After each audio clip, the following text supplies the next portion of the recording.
Coucou mes chéris! Sur une échelle de 1 à 10, à combien tu situes ton bonheur amoureux? Es-tu célibataire endurci parce que tes relations amoureuses ne durent pas? Accumules-tu les échecs amoureux? Es-tu en couple, mais désespérément malheureux, malheureuse? Tu comprends pas pourquoi c'est jamais la bonne personne avec qui tu partages ta vie?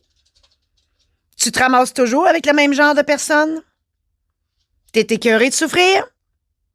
T'es à bout de toujours devoir recommencer à zéro? Tu veux en finir avec ce pattern-là? Bonne nouvelle, il y a une raison à tout ça. Je suis passée par là et je peux t'aider à comprendre pourquoi tu fais toujours des mauvais choix amoureux et y remédier une fois pour toutes. Dans cet épisode, je te raconte pourquoi moi aussi je répétais les échecs amoureux et je te présente un outil extraordinaire qui m'a permis de comprendre mes failles et de les corriger. Merci de passer quelques minutes de ton temps avec moi aujourd'hui. Je suis Marie-Josée Saint-Laurent, créatrice de bonheur et de positif. Ma passion, c'est la création. L'écriture, l'édition, les conférences, l'organisation d'événements, les showférences, les shows d'humour, etc. Mon objectif, t'aider à mettre du positif dans ta vie et à prendre les décisions pour l'améliorer. Ma mission, faire en sorte que tu vives ta vraie vie et que tu trouves le bonheur. Je suis là pour t'aider à voir plus clair, à faire les meilleurs choix, à vivre une vie meilleure. Je te donne plein d'outils et de conseils pour t'aider à ne plus tourner en rond, à te déculpabiliser de tes choix. En assistant à mon podcast, je te fais sauver du temps. Je t'aide à trouver ta voie, à réaliser tes rêves. Comme le disait Jean-Marc Chaput, la vie, c'est comme du dentifrice. Une fois sorti du tube, il ne rentre plus. Autrement dit, on n'a qu'une vie à vivre. Autant s'organiser pour vivre la bonne. Ma vie amoureuse n'a pas toujours été glorieuse, oh que non.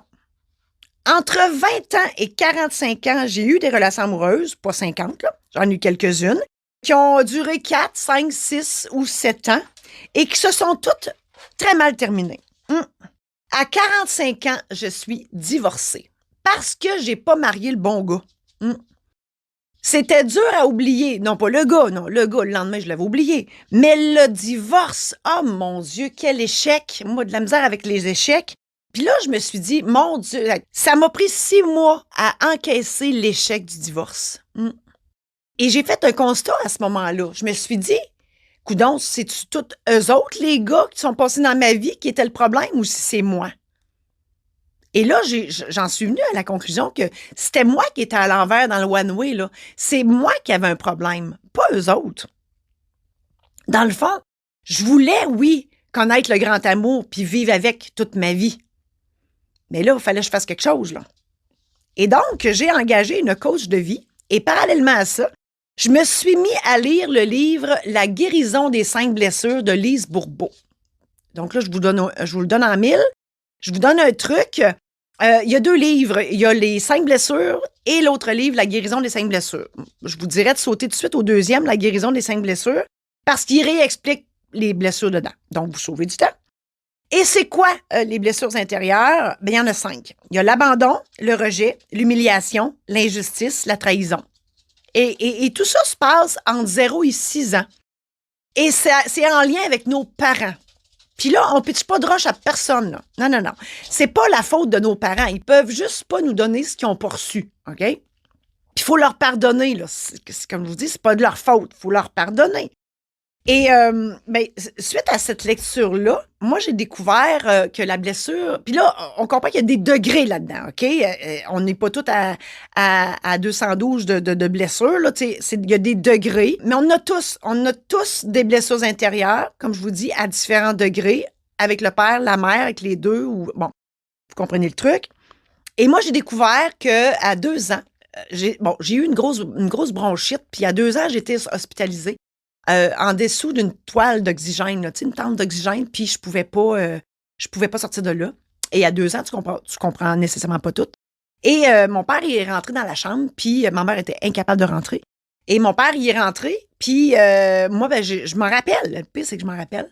J'étais debout dans ma couchette, puis je hurlais, puis je tendais les bras vers mon père au travers la toile, parce que je voulais qu'il me prenne. Puis lui, visiblement, il pouvait pas me prendre. Et à partir de ce moment-là, j'ai plus jamais voulu que mon père me prenne. Et donc, la blessure d'abandon s'est ouverte là. Pour ma mère, ma blessure intérieure, c'est la trahison. Je l'ai su que plus tard, justement, en lisant le livre, mais ma mère, je crois sincèrement qu'elle voulait pas vraiment d'enfants. Elle en a fait parce que fallait faire des enfants dans la vie. Et elle s'occupait de nous autres, mais tu sais, elle s'occupait de nous autres parce qu'il fallait qu'elle s'occupe de nous autres. Hein? Fait que cette blessure de trahison-là, elle est née de là. Comme je vous dis, on ne pitche pas de roche à personne, c'est pas de leur faute. C'est en lisant ce livre-là que j'ai découvert que les blessures intérieures, c'est beaucoup en lien avec l'ego. Puis dans le livre, c'est drôle parce que il nous demande de nommer, de donner un nom à notre ego. Puis moi, ça s'est adonné que je lisais ce livre-là durant que je m'en allais à Québec en avion. Et j'étais entre Montréal et Québec. Le nom Jean-Guy a popé comme ça. Donc, moi, mon ego, il s'appelle Jean-Guy. Je trouve que ça, il fait bien. Dans le livre, il explique plein de choses, comment, parce qu'on guérit, on guérit pas nos blessures intérieures, on les contrôle, hein? C'est Jean-Guy qu'on contrôle. Puis Jean-Guy, dans le fond, il faut comprendre une chose, puis pourquoi que je vous parle de ça avec les échecs amoureux? Ben, c'est que si Jean-Guy, on a besoin de notre ego, là. On s'entend pour être fier de nous, etc. Donc, l'ego est bon, là. C'est pas, Jean-Guy, c'est pas juste un pas fin, là. Non, Jean-Guy, on en a besoin, mais il faut qu'il soit assis sur le siège du passager. Parce que si Jean-Guy est assis sur tes genoux puis t'essayes de chauffer le char, on comprend-tu que tu ne le vois pas en avant? Donc, c'est pour ça que tu fais des mauvais choix. Puis là, je vous parle de la vie amoureuse, mais ça s'applique dans toute la vie au complet. Et dans le livre, il donne plein de trucs pour gérer Jean-Guy. Et je vais vous donner un de mes trucs. Mais il y en a plein d'autres, là. Mais je vous en donne un, puis je vous raconte un événement, puis vous allez comprendre comment l'appliquer, là. C'est plus facile quand je vous raconte un événement. Je suis dans un souper mondain, là. On est tous assis à des tables de 8. Il y a une fille qui chante en avant, on mange, puis la fille, elle chante pour nous entertainer de la patente. Et cette fille-là, je la connais parce que, là, 15 ans plus tôt, je l'avais congédiée en tant que présidente d'un organisme à but non lucratif. Elle était la directrice générale.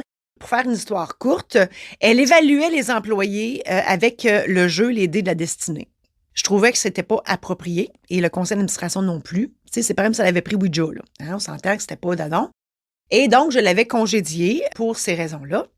Et bien évidemment, elle était pas contente et elle m'en voulait énormément. Et ce faisant, on mange et la fille est là, puis elle chante, puis elle chante très bien.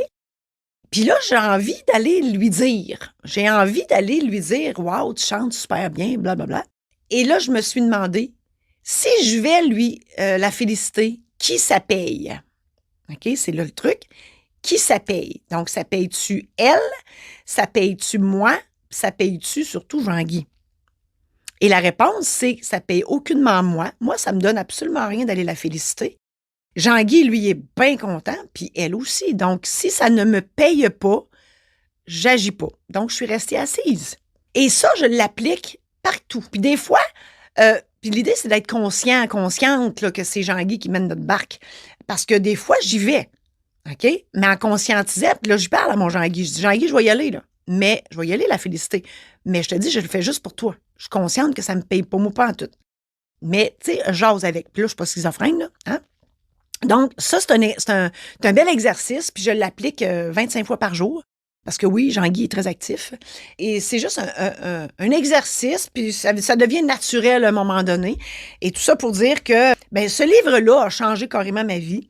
Quand on connaît la cause de notre insuccès, donc les blessures intérieures, ça nous aide à travailler dessus. Hein? Ça nous aide à pas répéter les mêmes patterns qui nous amènent au malheur. Hein? Quand tu sais d'où ça vient, quand tu mets Jean-Guy sur le siège passager, puis tu le remercies d'être dans ta vie, mais tu le mets sur le siège passager parce que faut qu'il te laisse de la place pour voir en avant puis faire des bons choix, c'est ça. Maintenant, je connais, je conscientise et je contrôle mes blessures intérieures. La vie est merveilleuse, mais pas tout le temps. Maintenant, je peux dire que je fais des meilleurs choix. Avant, là, je tombais en amour avec l'amour. Puis, je suis pas toute seule à faire ça, il y en a beaucoup.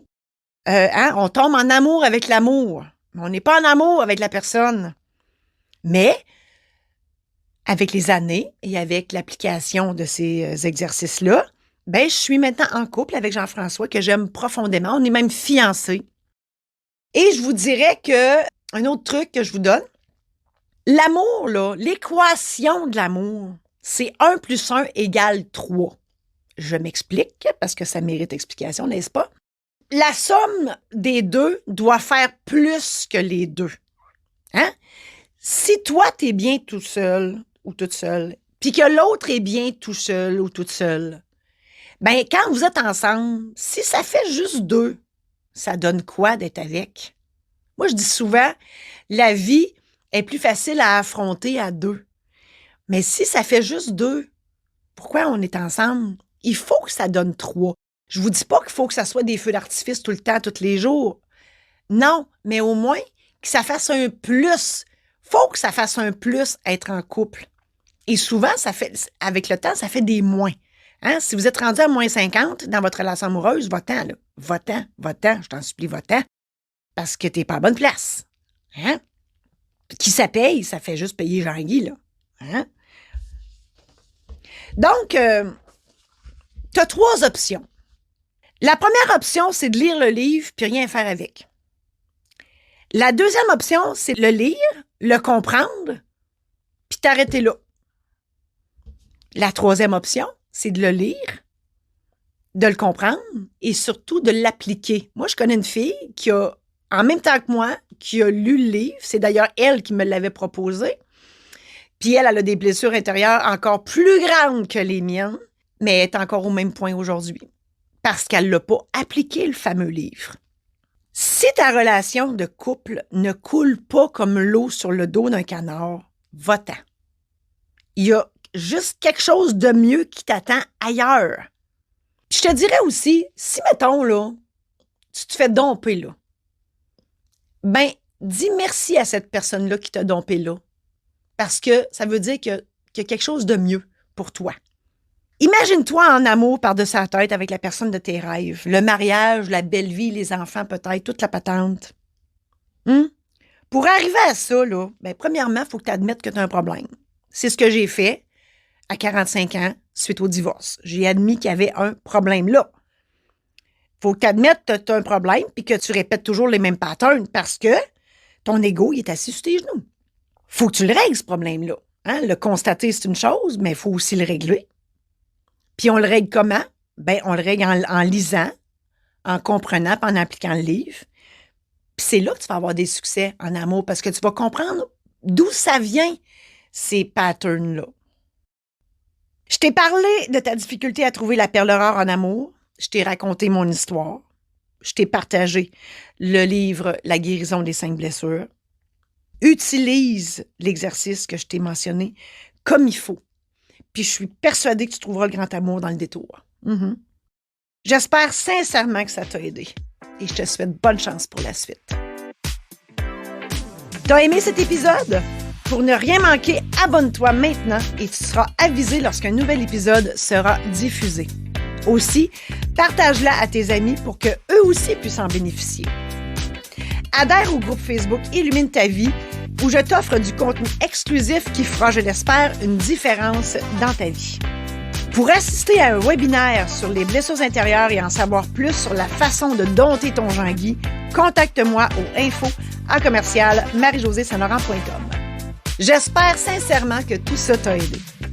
On reprend ça la semaine prochaine avec la question qui tue, avoir ou ne pas avoir d'enfant.